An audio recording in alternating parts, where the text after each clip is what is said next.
Hey there, welcome to the Agents of Revival podcast. If you're ready to be healed and take full accountability of your life by evolving into your best self, then this is the podcast for you. I am your host, Andrea Griffin Rogers, and I'll share with you winning steps as well as personal tips and anecdotes on how to go from brokenness to wholeness and from scattered pieces to inner peace. So come on in and join me on this healing journey, and let's become whole together. Enjoy it. Hey, what's up, guys? How are you today? I pray all is well and that this will be a great message that will stir your faith, that it will fall on good ground and do what, y'all? Produce good fruits in your lives. Cheers to those that got it right. Yes. Man, I am so excited to be here today. I don't know about you. I don't know how you woke up and got out of bed this morning, but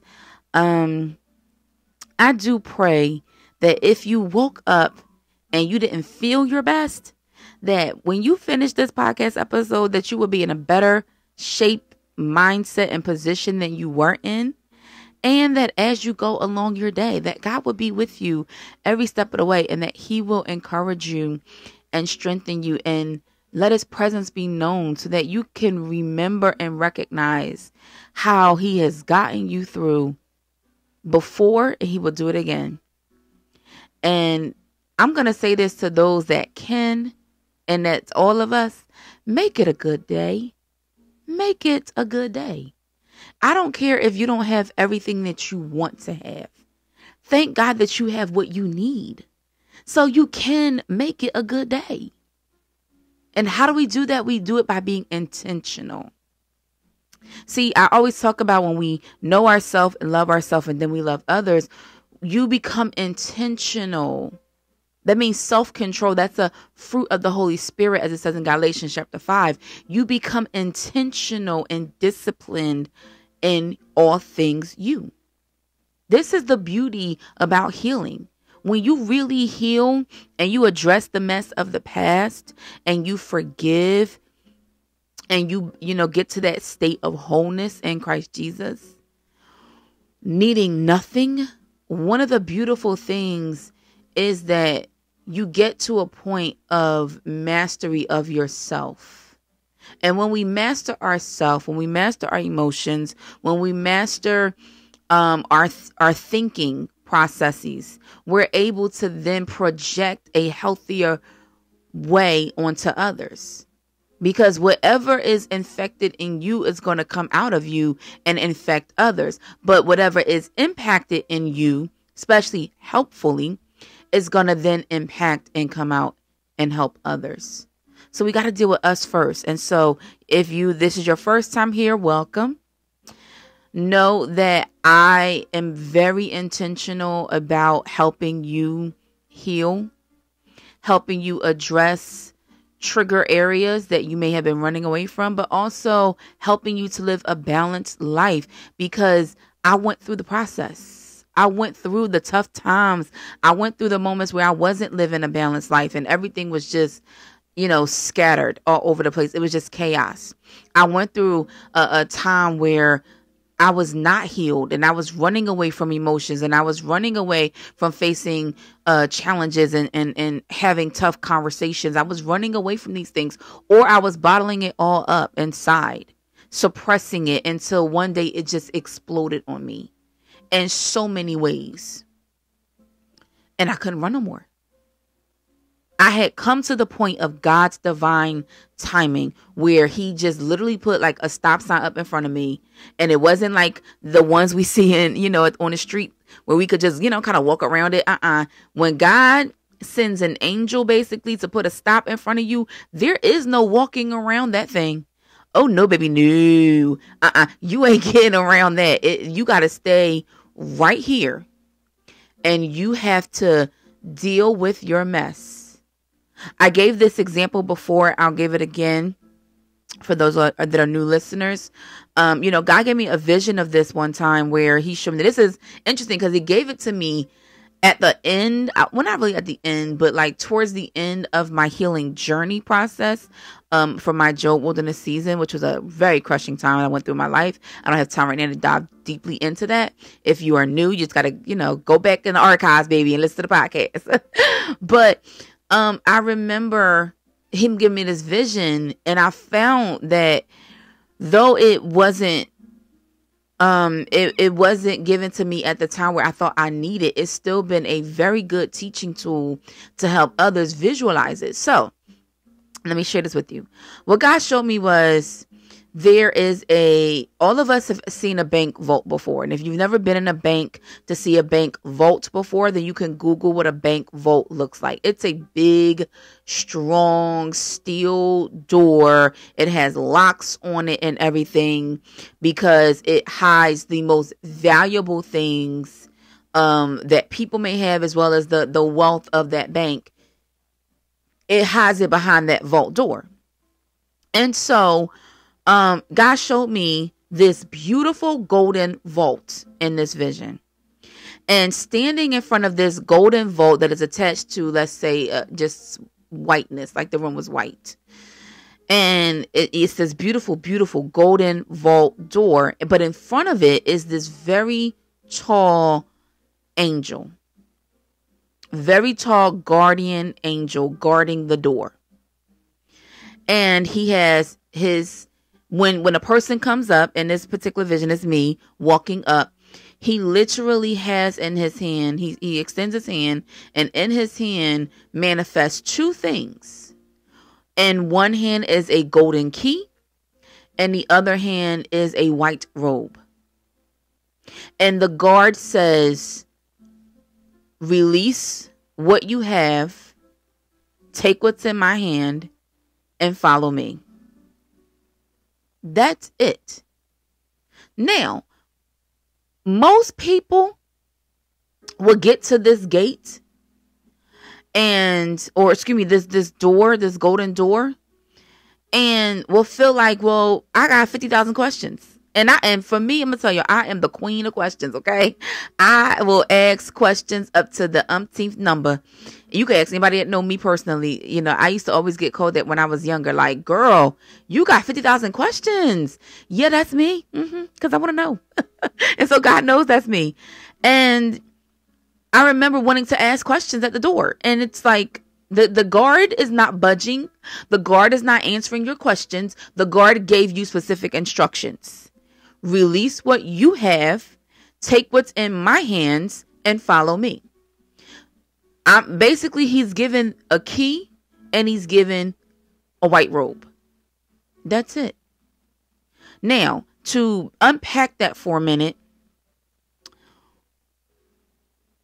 the guard is given the key, which is the key of knowledge, the key of wisdom, as well as the key that unlocks the door to your destiny. The golden door is your destiny. It is the very thing that you've been praying for. It don't look like it right now. That's because it's on the other side of that door. But it's what you've been praying for. So you may see a golden vault door right now that just looks too thick to get through. But it's very simple because the golden key is right in the angel's hand. And the angel is saying, I'm going to give you this key and I'm going to give you these white garments because what you're wearing cannot go through this door. Just like what you're carrying cannot go through this door. And follow me. Follow me means you have never been this way before. You don't know what you're going to face on the side of this door. You also don't know how to steward well what I'm about to give you, what God's about to release to you on the other side of this door. I know you think you do because you looked at what everybody else has or how everybody else did it, or you think you have an idea because of the literature and books you read, but you still have no clue because you've never been here before. And yet, many people will get to that divine intervention, if you will, that divine door. I taught a message before called The Hallway to Destiny. If you missed it, go check that out. because it kind of like ties into what I'm saying today. People will get to that divine door, and then you don't went through so much. You don't went through the tunnel of transformation, which was your hard crushing season. You don't went through the hallway to destiny to get to this point to finally see your door. I mean, it is so close you can touch it. And yet all God, or AKA in this sense of the vision, the angel is saying is release what you've carried thus far. Take what's in my hand and follow me. And you have sadly many people that will get to the door and go back. Now, you prayed for this. I understand. You prayed for this door. You've prayed to walk through this. You've prayed to see what's on the other side of this. And yet you feel like what God is asking you to do is too hard. Why? Why is it so hard? Is it that we are secretly people pleasers? And I say secretly because there are some people who may say they're not people pleasers, but you love the applause of people. So you may not be a people pleaser, but you sure love people to follow you and applaud you and reward you for every good deed. But what if you get to that point where they can't go where you're going? So this may mean that they won't like you anymore. They won't applaud you anymore because now you have to cut ways with them. And let's be honest, who likes to get cut off in traffic? Most people don't. So imagine cutting somebody off in your life because they cannot go through the door with you. Because hear ye, hear me. The angel has one key and one robe. That's it. And it's one door. He does not have multiple robes in his hand for you and your posse. He does not have multiple keys in his hand for everybody that you want to bring with you, mama and auntie and cousin and them. Doesn't mean that they don't have their own door. It just may mean it's not their time.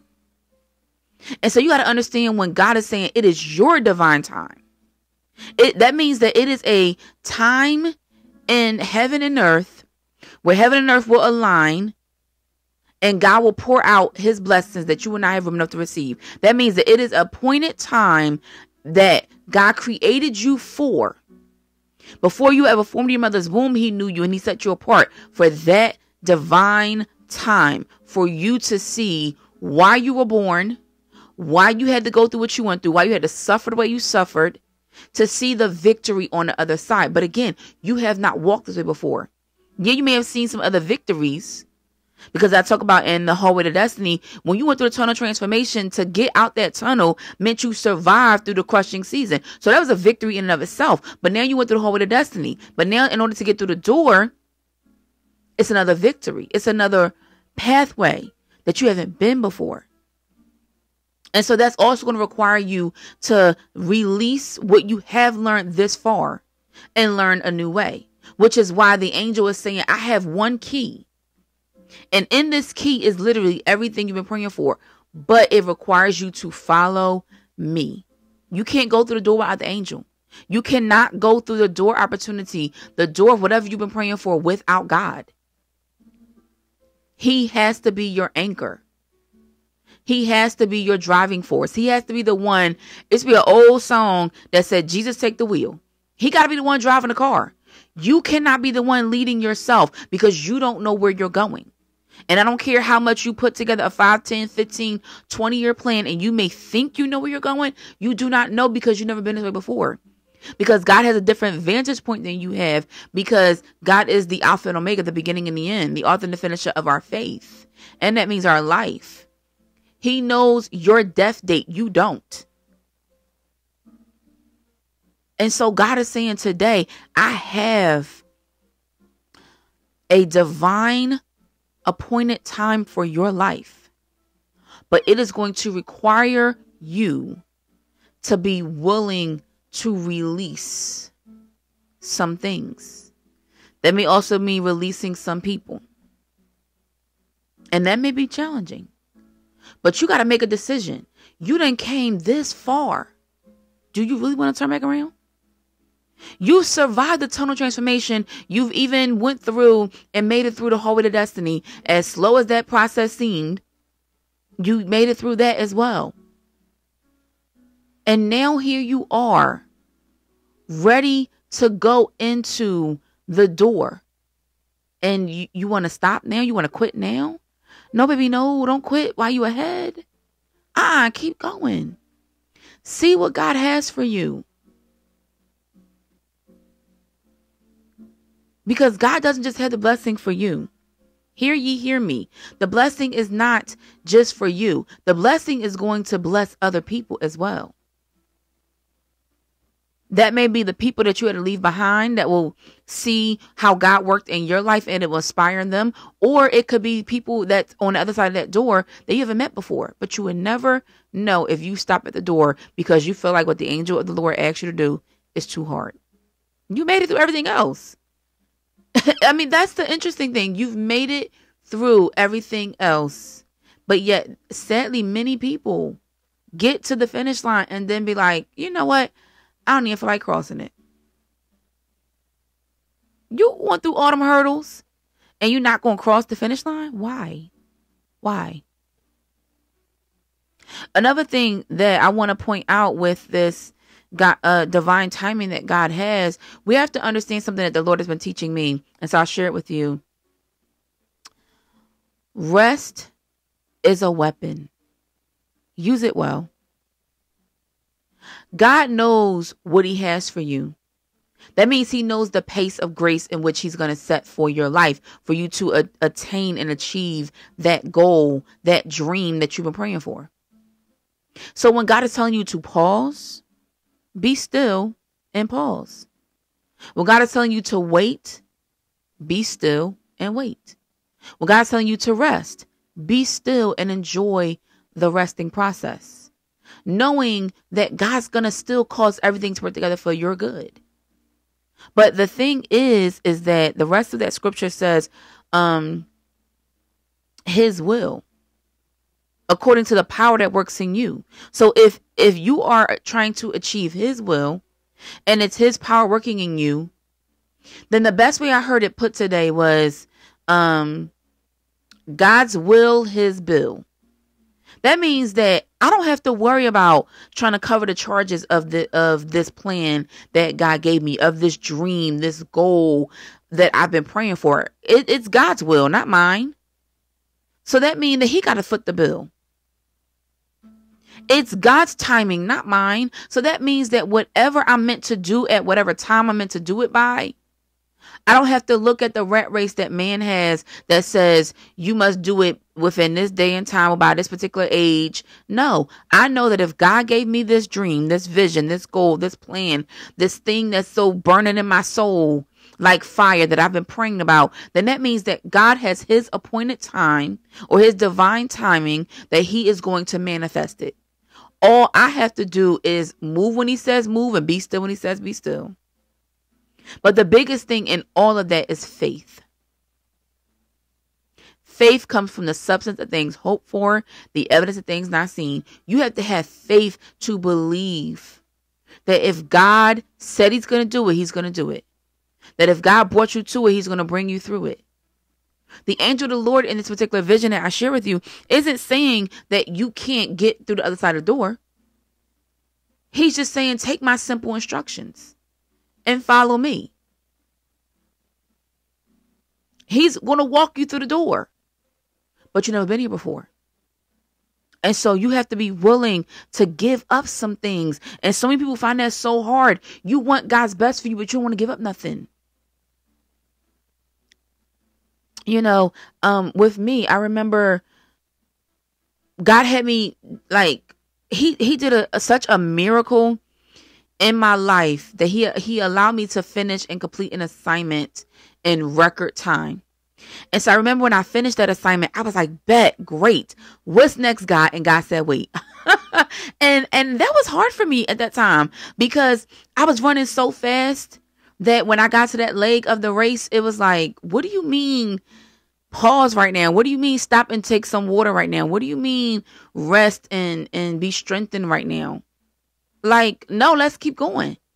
But every NASCAR driver, and I don't watch much of NASCAR, but I have seen a little bit enough to know that there's a point in time where they have to get off the road to get their tires checked, to get the pressure checked before they can get back on and keep going. And so the same thing with us. Yes, God has a race for us to run, but it is a marathon, not a sprint. And so there are times where he says, I'm giving you this moment, this time divinely to rest, to wait, to be patient. Why does he do that? Because he doesn't want us to go through the door without him. He doesn't want us to become so prideful where we feel like we got it, God. We did it ourselves. That's what happened in the Bible with the Tower of Babel. You know, that's in Genesis, I think Genesis 8. It's in the beginning of Genesis. Go read the book. You find it. But in this particular story, the people decided to build a tower of brick and mortar, and they wanted to build it up to heaven. They wanted to be honored and to be applauded for their success of being able to build this super tall building. Well, though God was very happy to see the work begin. He was very happy to see, wow, look at them come together in unison and be able to create that tower. But he also realized that they were doing it for prideful reasons. And so he says, okay, but now we're going to cause them to not be able to speak the same language anymore. And so when you're not able to speak the language that somebody else is speaking, there seems to be or comes confusion because you don't understand me. I don't understand you. And so therefore they were not able to build it anymore because they couldn't understand each other on how to build. What's the instruction? They didn't know. And so we have to understand that that's the main reason why God will pull us back sometimes, tell us to wait for a minute, tell us to rest for a minute, tell us to be still for a minute. He doesn't want us to be exhausted by the race, to be overwhelmed by the assignment, but he also doesn't want us to become prideful or arrogant either, thinking that we got it ourselves, because that's what we see in the world. And when you are God's child, his chosen one, he says, I've called you to be a pioneer. I've called you to be a trailblazer that does something different than what the world does. The world can go ahead and pat themselves on the back to say that they got it themselves. They did it by themselves. Ain't nobody helped them. Let them have that arrogant attitude. But God says, I need you to give me glory because I'm the one that helped you. I'm the one that birthed this thing through you. And so again, God's will, God's bill. So what are you building right now that is causing some hiccup in your life? Could the hiccup be because you're building it for your own self and your own glory? Or could the hiccup be that God is trying to give you rest in this season because he knows you've been building something for him, but he also knows what's on the other side of that door? And what's on the other side of that door may be overwhelming for you if you don't rest right now in this season. I know God reminded me of this story I heard another pastor say, just because I'm in ministry. But you could take this, whatever, field you're in as a leader. So let's just say I heard another leader say this. They said, they had one season where business was not booming. Business was not going straight. I'm using basic jargon for those that may not be in ministry so that you can understand what I'm trying to say. And so they were like, I had a season and a year where business was not going great and I was not getting the accolades. I was not seeing the financial growth. I also was not seeing the promotions happen, and I was just very frustrated. But in that same season, God was telling this particular leader to rest, to rest, to be still, to just be patient, and to get their strength back up. And they were frustrated with the process. They were frustrated with the fact that God was telling them to rest and to wait. And so what happened was they kept fighting it. Now, God being God and God knowing the timing that he has for us all, because again, whatever he's called us to is not just for us. There's other people attached to it. And so, he blessed that particular leader with a season of increase the very next year, because there were other people that needed what this leader was offering in terms of their business. So they got the promotion that they wanted. And do you know, within a few months of them starting in their new year of like exponential growth, They literally said, I was so doggone tired. I was so stressed out. I was so, or let me not say stressed out. They said I was so tired and I was felt so exhausted and overwhelmed. And they said they prayed to God, and God said, this is why I was telling you to rest, because I knew the plans I had for you. And so whoever this is out there that is receiving this message, you know it's your word, so catch it, baby, catch it. What are you bucking back or fighting back against God about, and why? It is very important. You will hear me say a lot, what is your why? Because your why will anchor you and help you in moments where you feel like you don't know what's going on, or you want to give up, or you're frustrated, or even when you just don't have the answers. When God was telling me to rest after that great victory that I had, and I saw him, help me finish a project in record time. At first I was like, what? Like, no, let's keep going. Let's keep running. But when I stopped, I realized I was really tired. I was exhausted. Because he had me finish that project so fast. I couldn't even believe it. It was only nothing but a miracle of God's divine power that came over me to help me complete it in such record time. And when I stopped to realize, I recognized that I actually was tired. And so I came back to thank God instead of saying, hey, God, when's the next, race? Let's go. I realized, you know what? I just ran a 5K race and I completed that in record time. That was amazing. Okay, let me not go into the next 5K or even a 1K race. Let me sit my behind down for a minute. Let me rest. Let me get rehydrated. Let me get recuperated. God never wants us to become exhausted by the race, exhausted or overwhelmed by the blessing, because the blessing of the Lord makes a man rich and has no sorrow. And so if you're experiencing sorrow right now because you're frustrated that things are not going your way, could I submit for your consideration that maybe your issue right now is control, which may be why God is telling you to pause, to be still for a minute? Because I can be honest with you, I've struggled with control. I like things my way. I like every I dotted, I like every T crossed in the way I like to get it done.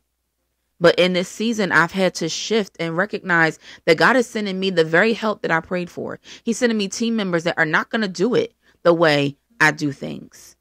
And so part of that process is waiting.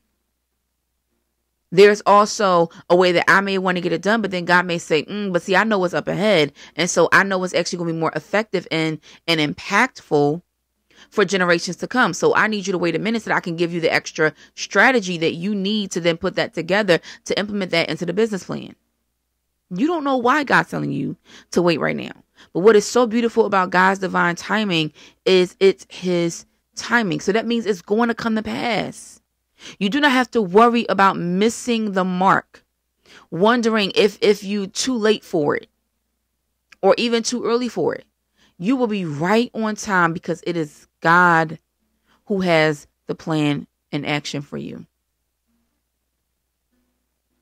And so when you know that the whole world is in God's hands, then you don't have to worry that your life was already laid out before you ever was formed in your mother's womb.